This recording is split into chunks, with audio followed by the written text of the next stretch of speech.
Hey everybody, Eric Dorward here with the Spartan Rocketry Club, and it is time to start a new build.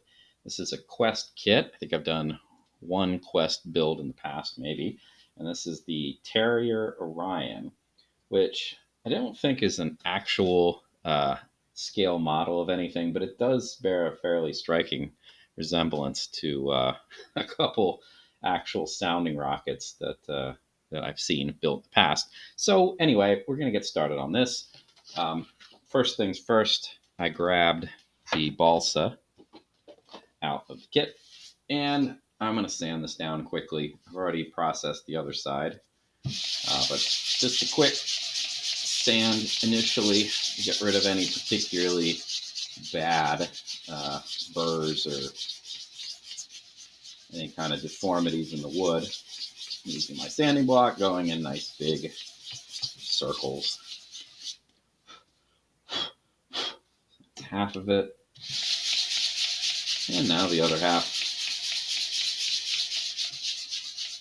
The goal here is to at least make it a little easier down the road to get the grain out of the wood, because the grain doesn't look great in the finished product, and it actually affects the aerodynamics. We want a nice smooth surface if at all possible. All right, so cut these out. These do appear to be laser cut, so there should be just like a burr holding the whole thing together that needs to be cut through. These are actually pretty large, so they're rather noticeable. You don't need to trace, there we go, the entirety in order to get the burrs, for the most part. Let's see where else. Here. Go all the way through. There we go. There's one. I do my best to cut away from the fin and myself, of course.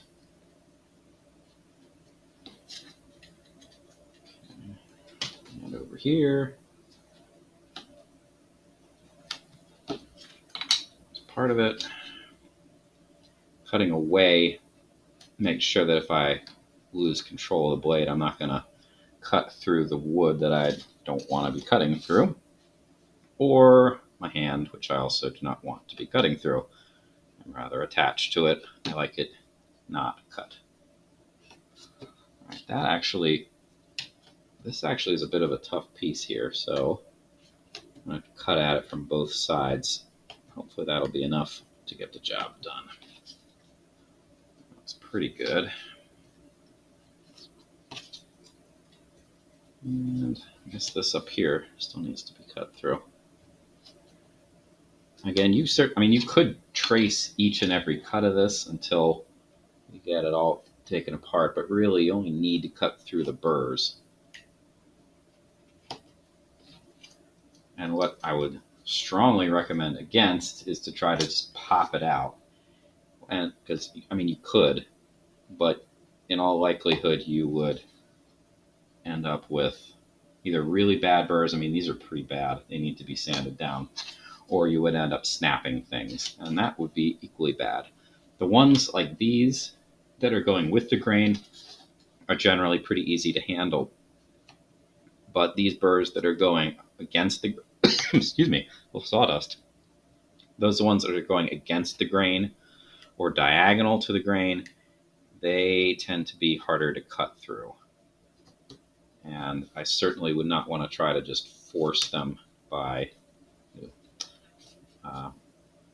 brute force. It's a little redundant, I guess, but not something you want.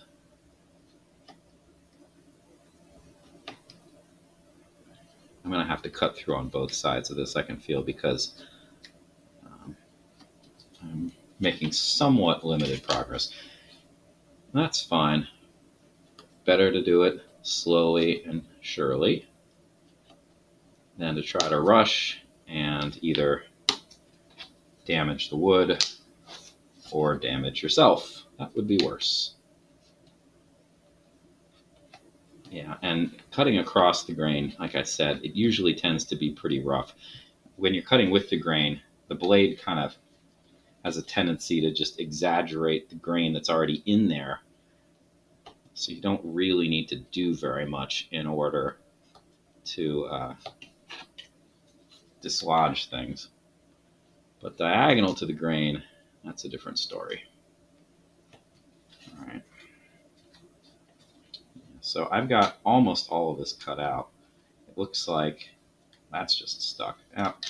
There was a tiny little bit hanging in place there. So that takes care of most of the work, and now I just need to cut the fins apart.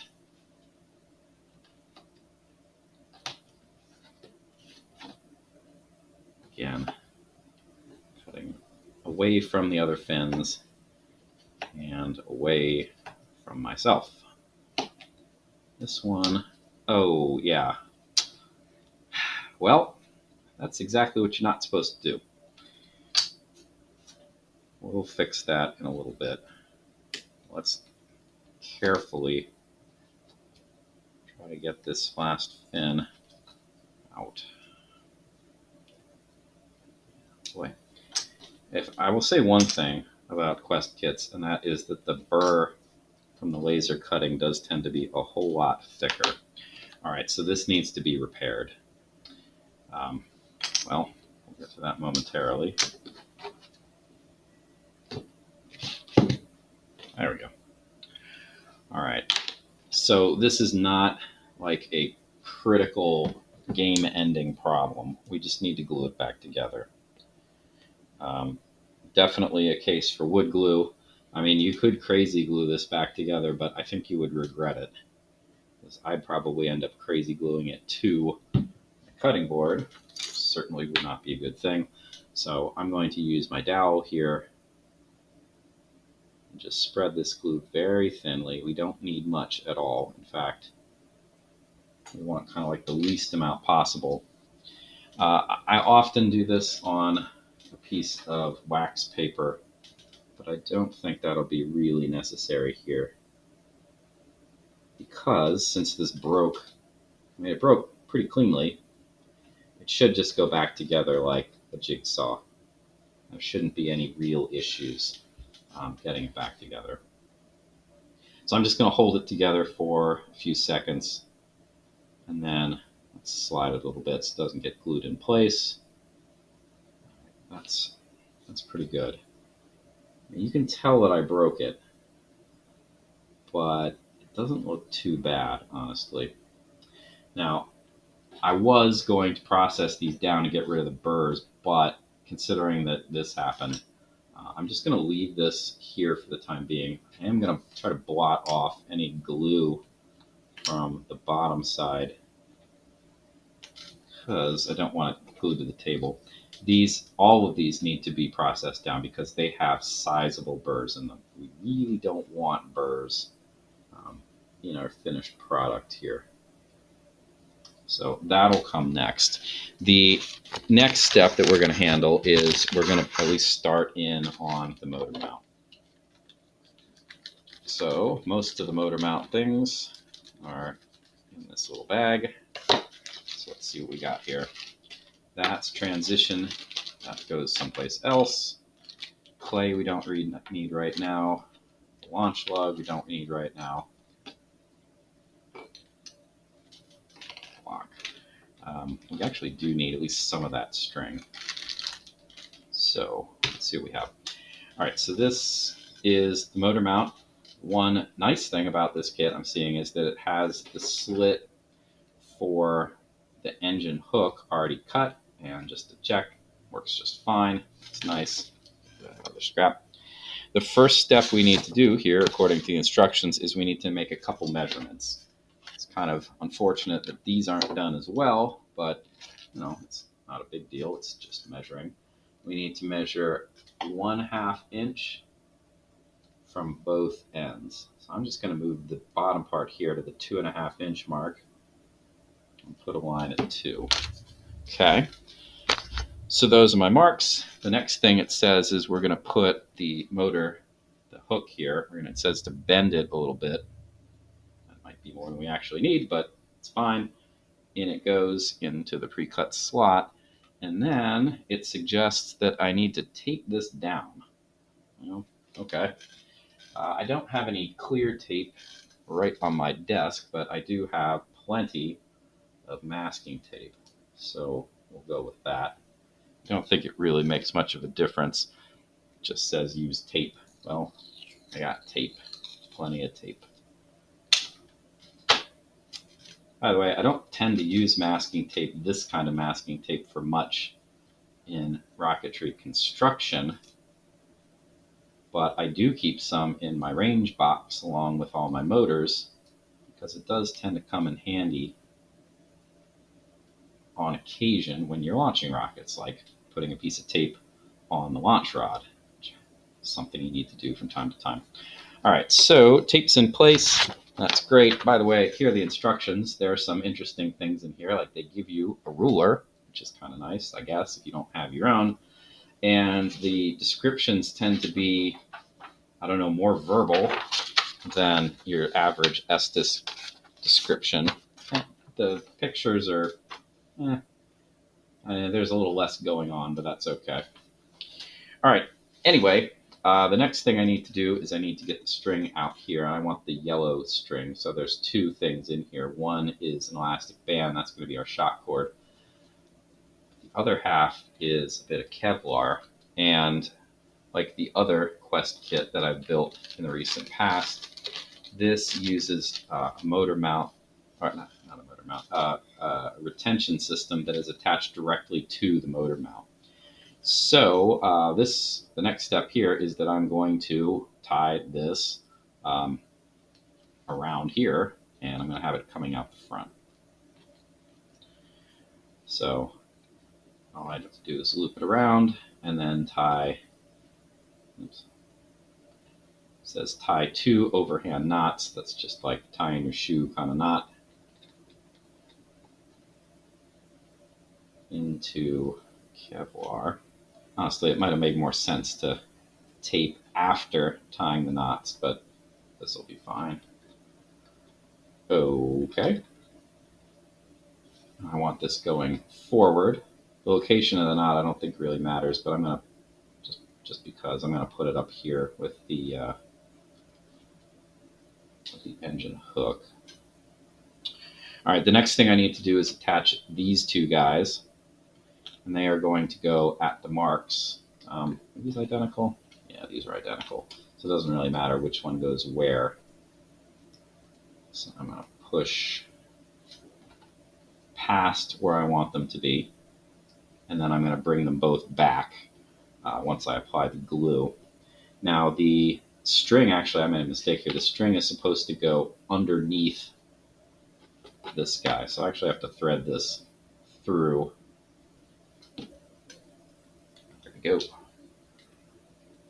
And this was fairly loose, so that shouldn't be much of a problem. Yeah, okay. Okay, glue. And I'm going to do my best to put a glue. I'm going to try to avoid the hook, but it doesn't really matter. The glue is not going to bond to the hook in any meaningful way, so if it does end up getting glued in place, I can easily break through the glue with just my own strength. All right, get that at my line. Looks pretty good. I'm going to smooth the excess out here. I will end up putting a fillet on that eventually, but I'm not going to do that right now. Same deal here. A line of glue. Trying to avoid the hook at least a little bit. The string, though, I do kind of want glue on that. Okay. That looks pretty good. I do want to make sure that the rings are perpendicular to the motor mount. So I'm going to kind of spin this around. This one actually has a deformity in it. You can see the backing peeled. I think I'm actually going to try to tack that down here. Just a tiny little bit of glue there. We'll squeeze that. Hopefully that'll hold. Because otherwise, that's a weak spot. that I'd rather not have. All right, smoothing the glue out here. Go. Looks pretty good. And the last thing we're going to do here is we're going to put this engine block that goes in here. I'll test fit it first. That's a pretty snug fit. There we go. All right, so I got it in. It wasn't particularly easy, so I don't need to. I test fit it there just so I don't have to like sand or shave off anything if it really is too tight that it's just not going to go. It's always nice to have that option available prior to you trying to put the glue in.